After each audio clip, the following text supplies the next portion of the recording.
Bonjour à tous, je vais vous présenter la plateforme Tenix qui est utile pour travailler de l'algorithmique. L'algorithmique, c'est apprendre à décomposer un problème en plus petits problèmes et donc à raisonner comme un ordinateur.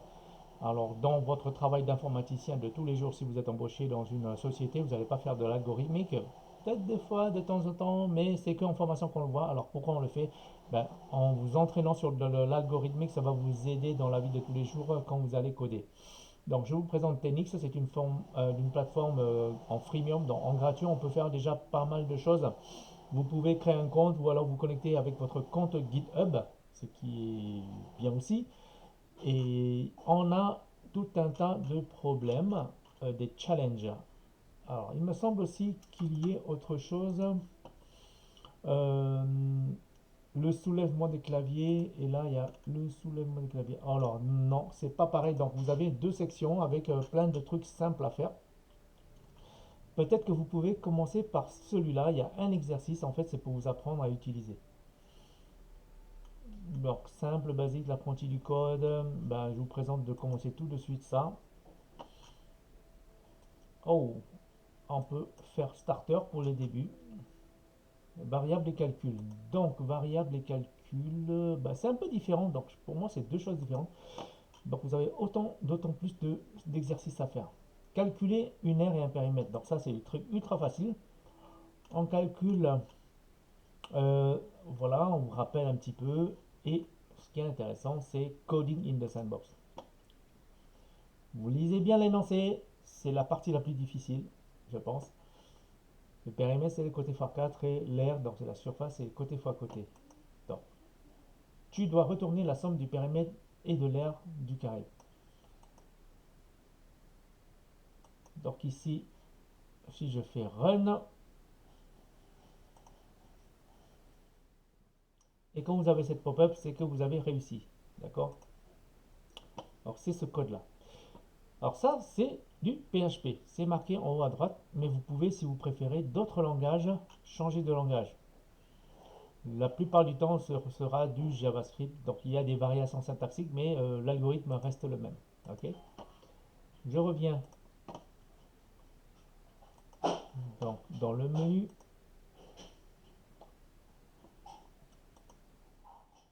Variable et concaténation. Je code dans le sandbox. Name contient un prénom. Alors, tu dois retourner la phrase prénom is in the ROM. Comment l'ordinateur fait pour savoir, enfin le TNX fait pour savoir si votre réponse est correcte? En fait, il se base sur ce que vous allez afficher. Alors, je me mets en JavaScript et en JavaScript, pour afficher quelque chose, c'est console log. Ok?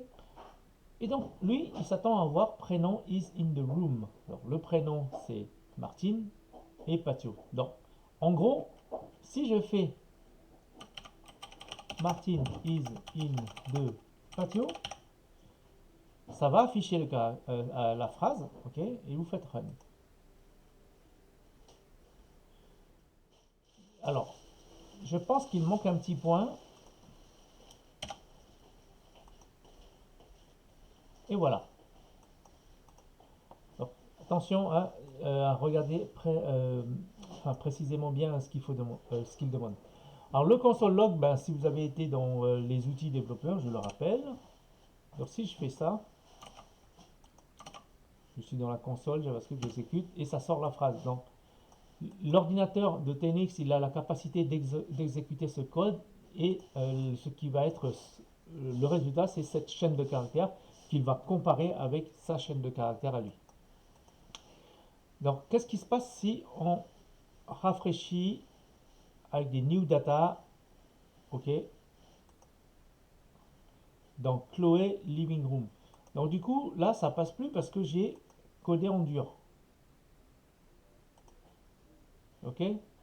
This is not the correct answer. Donc, il faudrait que ce soit Chloé. Alors vous vous doutez bien que ça c'est pas bon, on est en informatique, il va falloir remplacer ça par une variable. Donc on peut faire l'expression littérale, ok. Donc qui ne marche. Alors là j'ai des guillemets, je peux pas faire expression littérale, donc je vais faire la variable name plus. Ok. Et je remplace patio par oups, room. Et je laisse le point.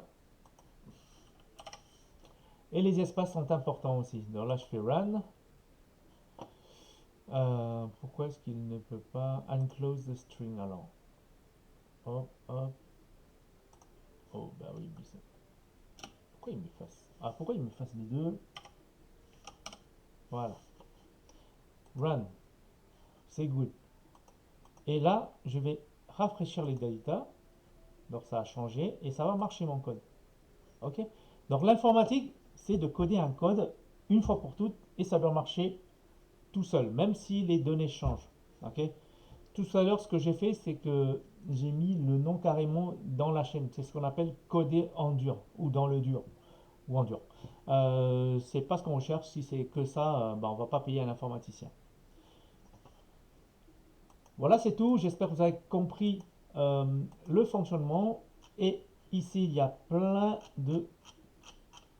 d'exercices. Beginner, starter, beginner, intermediate et advanced. J'ai des élèves qui sont arrivés jusqu'à la fin de l'intermediate, le début de advanced. Après, bon, c'est vrai que on peut saturer un petit peu, mais vous pouvez revenir quand vous voulez.